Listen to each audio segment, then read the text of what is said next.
Today we're back with more worst to best content. If you're new to this series, basically what I do is I take an album and I rank each of the songs from my least favorite to my most favorite. Last week we did Radiohead's In Rainbows. The week before that was Wall Socket by Underscores. And this week I'm doing Frailty by Jane Remover. If you want me to cover an album, as long as I've listened to it, which you can check on my albumoftheyear.com account, feel free to leave a comment below. And then I take those answers and I throw them in a poll on my Discord server. And the one with the highest votes is the album I do. And I do one of these videos every single Monday. So make sure to stay tuned. Next week, there will be another one. Today, we're doing Frailty. This is an insanely difficult album to rank because so many of the different songs fit into different structures and ideas. And some are more album concept focused, some are more energy focused, and so it was a very difficult album to rank. Okay, so give me a bit of leeway here, but yeah, without further ado, let's get into my Frailty rankings. So when you come home,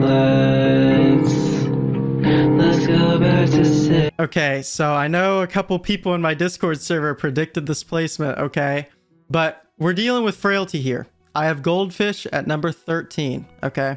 I do feel guilty, but again, you got to remember what album this thing is on. Every song on this album is awesome. Starting the album with a song that's less production focused, it's more ballad and lyric focused. It's a bit jarring when it comes to, like, when you listen to the rest of the record. But it's a great song. I don't dislike it at all. I think it's a good job. It does a good job of setting the tone lyrically for the rest of the album. It's a great opener in terms of lyrical content. My only real complaints are that the vocals at times can feel a little bit uncomfortable, especially compared to a lot of the other songs on the album. And starting the album with a track that is nothing like any of the other ones is an insanely bold decision.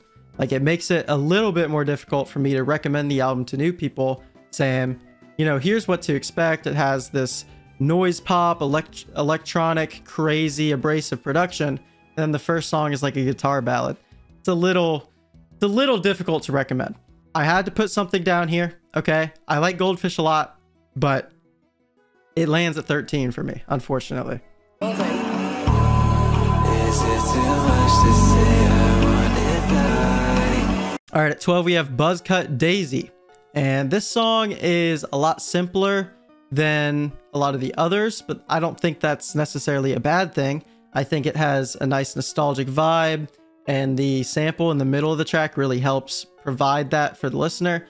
The "Is it too much to say I want it back?" That refrain hits really hard, and every time I hear it, I'm like, oh yeah, that's staying stuck in my head. I think the aimlessness of the song is both its biggest strength and its biggest weakness. I think it adds to the nostalgic, larger-than-life feeling the song is going for. But at the same time, I just feel like after a few times of listening to it, it can start to feel lethargic. You're wondering, okay, can we go somewhere else?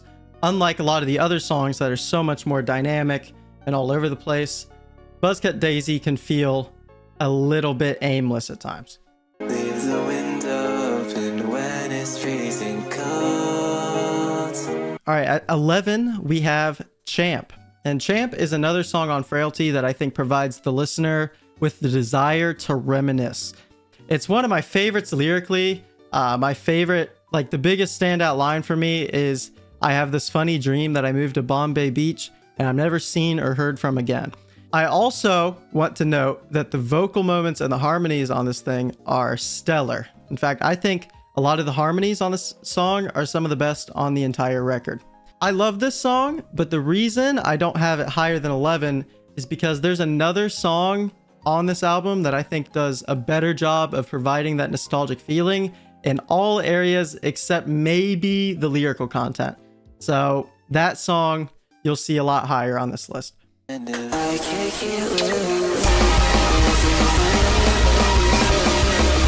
At 10, we have Eyes Off the Wheel, I'm a Star.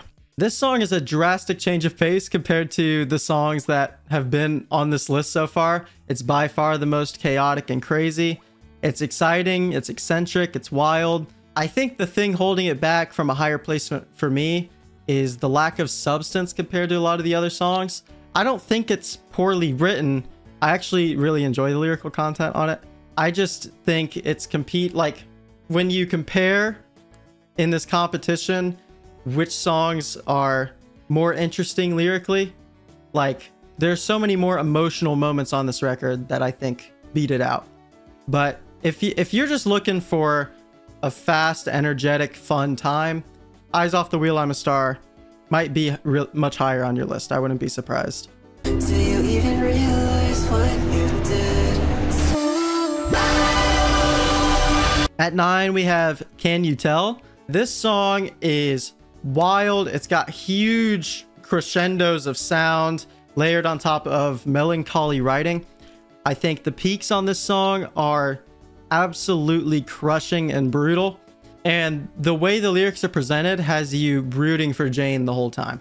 Because this song is a little reliant on those bigger crescendos, it isn't as high as some of the songs I think are more consistent, but I absolutely love this one. Don't get me wrong.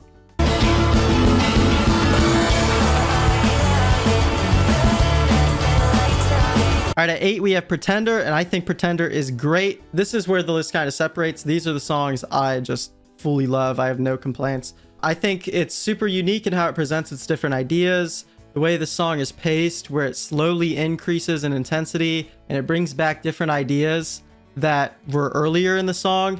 It's just a blast to listen to. It's really great. It does have a slower start. The vocals feel a bit uncomfortable at times, especially at that beginning portion, but once the song finds its footing, it's just a marathon to the finish. It's a blast.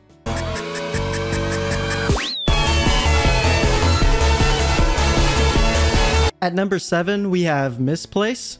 It's track 3 on the album. It follows up Your Clothes in the track list, and I think it does an amazing job of maintaining the energy of the record. Because Goldfish, you know, it starts the record off a little slow and more sentimental. Then Your Clothes comes in swinging, and then Misplaced, it maintains that attitude of, you know, coming in with a lot of energy. This one's more production focused than Your Clothes, which I think allows it to drive home more of the fun aspects of the production style. It also has one of my favorite vocal moments from Jane. The dichotomy between the verses and the instrumental breakdowns is just really fun to listen to. It's a fun track.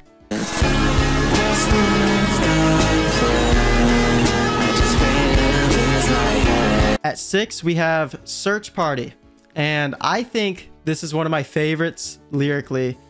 It does an incredible job of painting a picture in your mind. Like, I can sit here and I can think about this snowy path with this Mr. What's It To You character, and this is all thanks to Jane Remover being an exceptional lyricist. The verses have this incredibly catchy vocal melody, and the song climaxes with a crazy noise wall that I'm always excited to reach. Every time I'm sitting through the really great lyrical content, I'm like, okay, I know where we're gonna get to, and then when it hits, it always hits hard. The songwriting chops from Jane are on full display here, and it's very easy to comprehend what the song is going for. So I honestly think this is one of the best to show a friend if you're like, hey, I like this artist Jane Remover, you should check out this album Frailty. I think Search Party is an excellent gateway song to give to a friend. Didn't get dressed, but at least I went outside. At 5, we have How to Lie. And this might be one of the most underrated songs on the entire album. The Undertale interpolation starts the song and it gives the listener a strong feeling of nostalgia. And the vocal melody has to be one of the best performed on the whole record.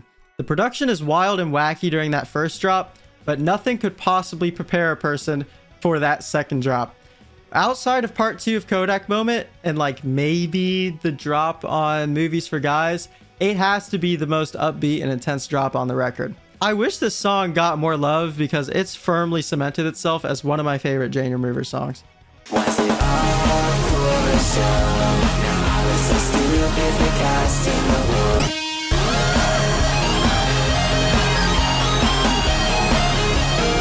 At 4, we have Your Clothes. And Your Clothes is an awesome song. In terms of lyrical content, you can truly feel the pain Jane is going through. It's a tragic story of unrequited love, and it keeps you captivated the whole time. Again, wanting to root for Jane, hoping for the best for her. The production on this song is bonkers. There's even like this, I don't know what to call it. I don't know enough about production. I don't know if it's like a guitar solo or an electronic guitar sound font type thing, but the solo part in Your Clothes is incredible. If you felt calm and collected starting the album listening to Goldfish, this song is gonna wake you up and make you jolt in your seat. It's my favorite Frailty song to listen to in the car, and I don't think it's hard to see why that's the case.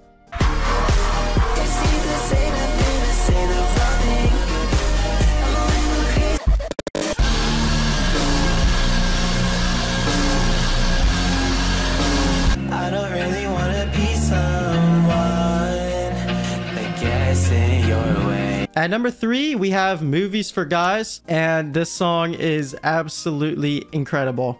The song is split into 2 different parts. One is the more traditionally electronic section with the incredibly catchy chorus and the best breakdown on the entire album. Hands down, I'll say it, that breakdown part is the best moment on the record. And then you have part 2, which is more ballad-esque and lyrically focused. Both are equally brutal, but the imagery and depictions of the scene in part 2 can be hard to stomach emotionally. It does an equally good job as Search Party in terms of writing having such clear visuals alongside it, but I do prefer Movies for Guys just because of how killer the drop is.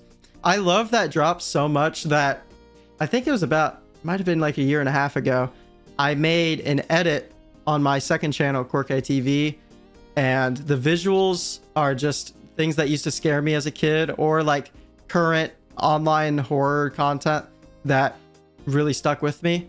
And I think the reason that edit idea came to my mind was because of how visceral the drop is.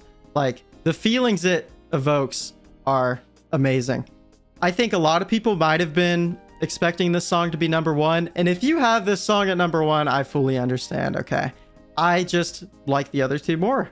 This next placement might surprise you a little bit. It's all on my tongue.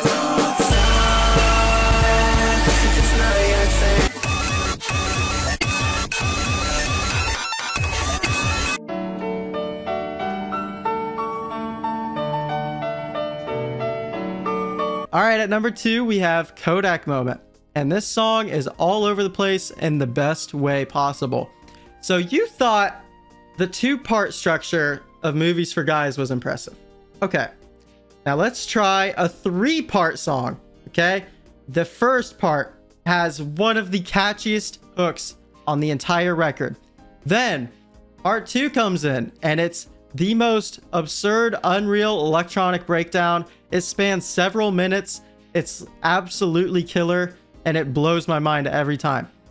Then you get into this 3rd part, and it's just this euphoric soundtrack-esque passage. I recently have been getting really into anime and video game soundtracks, and so revisiting this album, trying to come up with my placements, I think this song hit a lot harder than it used to in the past. I think a lot of you were expecting this song to be number 1, and if you have it at number 1, I fully understand.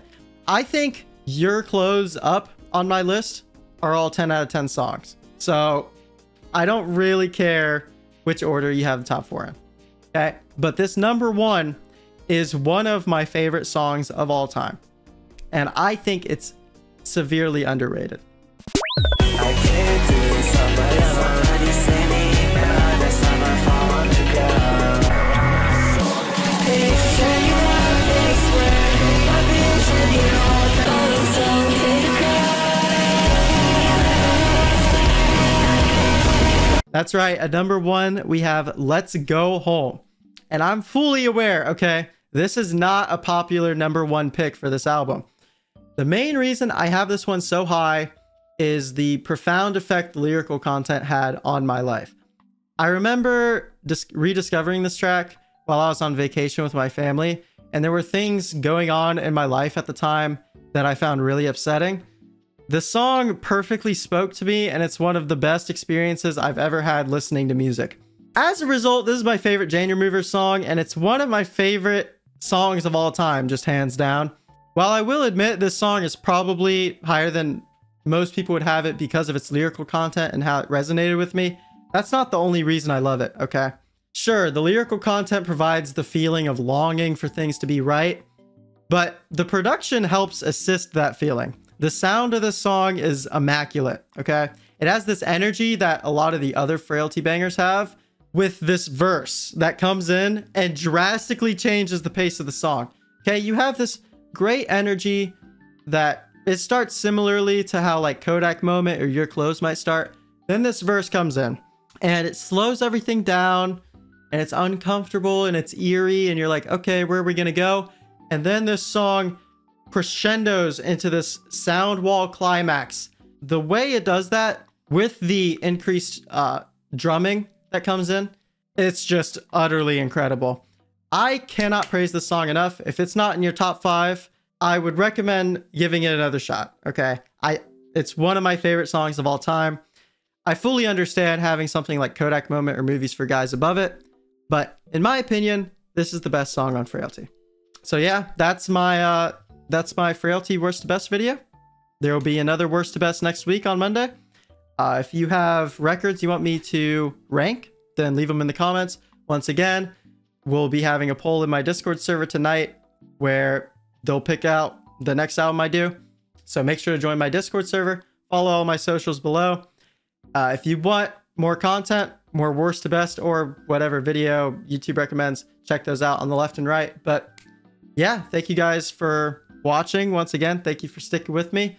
More long form content will be on the way soon. I'm not just a worst to best channel now, so look forward to that. All right, adios. See ya.